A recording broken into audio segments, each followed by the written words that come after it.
السلام علیکم ورحمۃ اللہ وبرکاتہ۔ بسم اللہ الرحمن الرحیم۔ وَإِمَّا تَخَافَنَّ مِنْ قَوْمٍ خِيَانَةً فَانبِذْ إِلَيْهِمْ عَلَى سَوَاءٍ۔ وقال اللہ تعالی وَأَعِدُّوا لَهُم مَّا اسْتَطَعْتُم مِّن قُوَّةٍ وَمِن رِّبَاطِ الْخَيْلِ تُرْهِبُونَ بِهِ عَدُوَّ اللَّهِ وَعَدُوَّكُمْ رب اشرح لی صدری ویسر لی امری واحلل عقدۃ من لسانی یفقہوا قولی۔ سیرت نبوی صلی اللہ علیہ وسلم معیار ہے، اور سیرت نبوی صلی اللہ علیہ وسلم کے مختلف عنوانوں کو ہم بیان کرتے ہوئے آ رہے ہیں۔ اس حال میں کہ پاکستان اور انڈیا کی جنگ کا عندیہ چل رہا ہے، اور سنتاس معاہدے اور کشمیر کے معاہدے مختلف بھٹو کے دور میں اور ایوب خان کے دور میں جو ہوئے تھے، ان میں سنتاس پانی کا معاہدہ تھا۔ انڈیا کے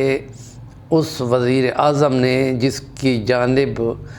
عالمی طور پہ یہ ٹرینڈ ہے کہ وہ دہشت گرد ہے، اس نے پاکستان کو دھمکی دی ہے۔ تو جو اللہ کا کلام ہم نے پڑھا ہے کہ جس قوم سے تمہیں خیانت کا خطرہ ہو کہ معاہدوں کو چھوڑ دے گا، تو تم بھی اٹھا کے ان پہ منہ پہ مارو، برابر جاؤ، اور پھر اگر وہ عہد کی خلاف ورزی کرے تو ان کے لیے اپنے گھوڑے تیار رکھو، اور یہ ایسی تمہاری قوت ہونی چاہیے کہ تم 1 مہینے کی مسافت گھوڑوں اور اونٹوں کے جانے والے ہو، اور دشمن پہلے ہی تم سے بیٹھا ہوا ڈر رہا ہو۔ ہم دیکھتے ہیں کہ نبی کریم صلی اللہ علیہ وسلم کی یہ سیرت نبوی کے عنوان کو کہ 9 ہجری میں مسلمان اپنی قوت جمع کر چکے تھے، مکہ فتح ہو چکا تھا، تمام قبائل کلمہ پڑھ چکی تھے، تو اس وقت قیصر روم نے، جو کہ عیسائیوں کا بڑا مرکز تھا، ان نے اپنے علاقوں کے بے شمار لوگوں کو، نان مسلم قبائل عرب کو، غیر عرب کو جمع کیا تھا کہ بہت بڑی فوج لے کے مسلمانوں پہ حملہ کیا جائے، اور اس نے یہ دھمکی دی تھی پیغمبر خدا صلی اللہ علیہ وسلم کو کہ میں اگر چاہوں تو مدینے کو ایک بہت بڑی فوج کے ساتھ اجاڑ سکتا ہوں۔ نبی کریم صلی اللہ علیہ وسلم کو جب یہ پیغام ملا تو آپ نے فوری طور پہ مسلمانوں میں اعلان کر دیا کہ تمام لوگ تیار ہو جاؤ ایک بڑی جنگ کے لیے، اور موسم بھی فصلوں کے پکے ہوئے، مدینے میں کھجور کی فصل کا موسم تھا اور شدید گرمی تھی۔ ایسے میں مسلمانوں کو 30,000 کا لشکر جمع کرنا پڑ گیا، اور جس کے لیے 3 آدمیوں کے لیے 1 سواری موجود تھی،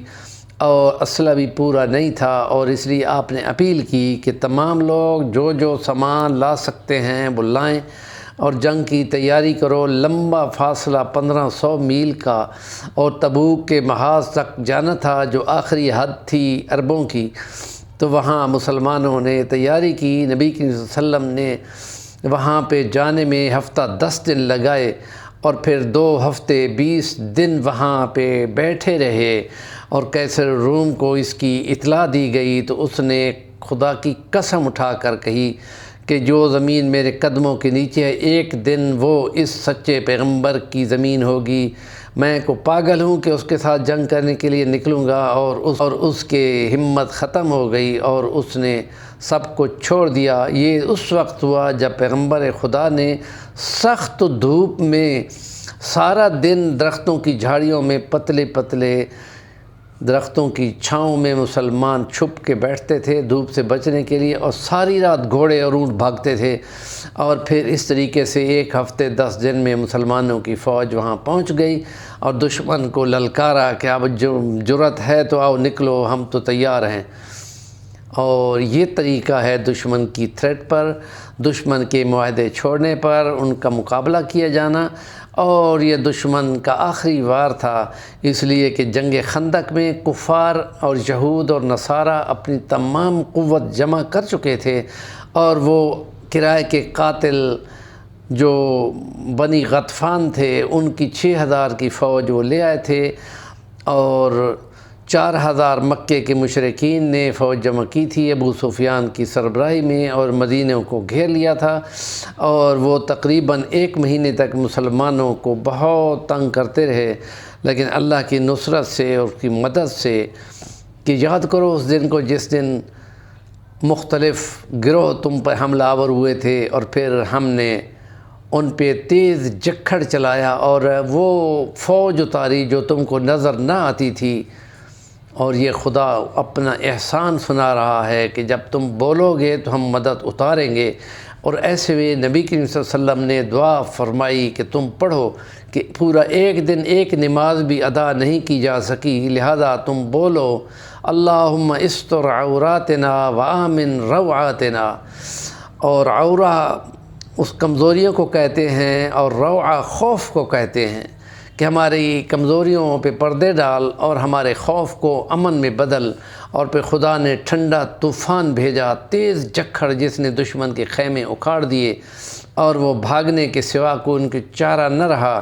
اور پھر آپ نے فرمایا کہ اب انشاءاللہ وہ ہم پہ کبھی نہیں آئیں گے، اب پڑھائی کریں گے۔ اور وہ یہودیوں کے قبائل بنی قریظہ جو میثاق مدینہ کی روح سے مسلمانوں مدینہ پہ حملے کی صورت میں دفاع کے پابند تھے، انہوں نے حملہ آور فوج کا ساتھ دیا، اور اس خلاف ورزی پہ انہی کے ثالث نے ان کے خلاف فتویٰ دیا، اور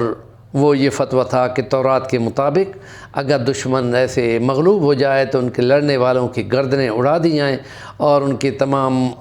مال املاک اور عورتیں بچے لونڈیاں بنا لی جائیں۔ اور اس طریقے سے ہوئی ابن اخطب یہودیوں کے بنی قریظہ کے سردار کی گردن اڑائی گئی۔ اور اس کے آخری الفاظ مولانا علی میاں نے اپنی کتاب نبی الرحمت میں بیان کیے ہیں کہ خدا کی قسم محمد نے ہمارے ساتھ کبھی بد عہدی نہیں کی تھی، یہ ہم ہی بدبخت ہیں کہ ہم نے عہد کی خلاف ورزی کی اور پھر ہم سزا پا رہے ہیں۔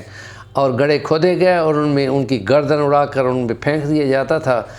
اور اس طریقے سے ان کا قلعہ کما ہوا۔ آج بھی دشمن یہود و نصارہ کے ساتھ جو مسلمان معاہدہ کرتے ہیں، وہ مسلمانوں کی جڑیں کاٹنے کے سوا ان کا کوئی کام بھی نہیں ہوتا۔ اور قرآن مجید میں 440 آیات جہاد اور قتال کی جذبہ پیدا کرنے کے لیے خدا نے بھیجی ہیں،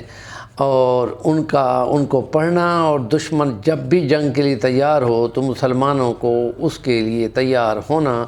ضرور چاہیے۔ مسلمان محکوم ہونے کے لیے نہیں ہے، مسلمان دین سچا ہے، غالب ہونے کے لیے آیا ہے۔ ہمارے چینل کا نام ہے صفی الوانی، ضرور سبسکرائب کریں اور کام کی بات کا کمنٹ دیا کریں۔